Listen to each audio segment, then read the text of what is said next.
স্কুলখন আমাৰ বছাবাৰীত লাগিবই লাগিব এই স্কুলখন আমাৰ বছাবাৰীত লাগিবই লাগিব এই স্কুলখন আমাৰ বছাবাৰীত লাগিবই লাগিব এই স্কুলখন বছাবাৰীত লাগিবই লাগিব চাহ শ্ৰমিক জিন্দাবাদ বছাবাৰী চাহ শ্ৰমিক জিন্দাবাদ অসম চাহ মজদুৰ জিন্দাবাদ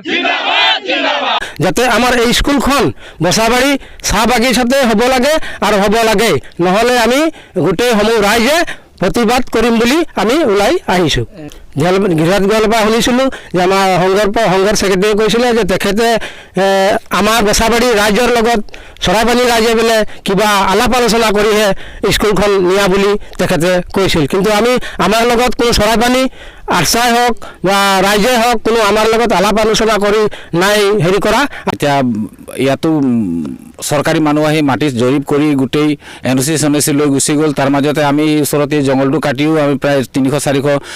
হাজিৰা শ্ৰমদান কৰিলোঁ তাৰ মাজতে আমি গম পাইছোঁ চৰাইপানীলৈ স্কুলখন লৈ যাব বুলি বেলেগ মানুহৰ মুখৰ পৰা শুনিছোঁ আৰু তেনেকুৱাতে আমি এই যিটো আমাৰ সকলো ৰাইজে চহী কৰি এখন আবেদন আমি DC মহকুমাৰ অধিপতি আৰু এইটো কামাখ্যা প্ৰসাদ সাংসদ আৰু এইফালে ধীৰাজ গোৱাল আৰ্টছাৰ কিবা এটা হয় তেখেতবিলাকক সকলোকে আমি জনাইছোঁ যে যিকোনো প্ৰকাৰে আমাৰ দিয়া আমাৰ বছাবাৰীত চাৰ্টখনতো নাম আছে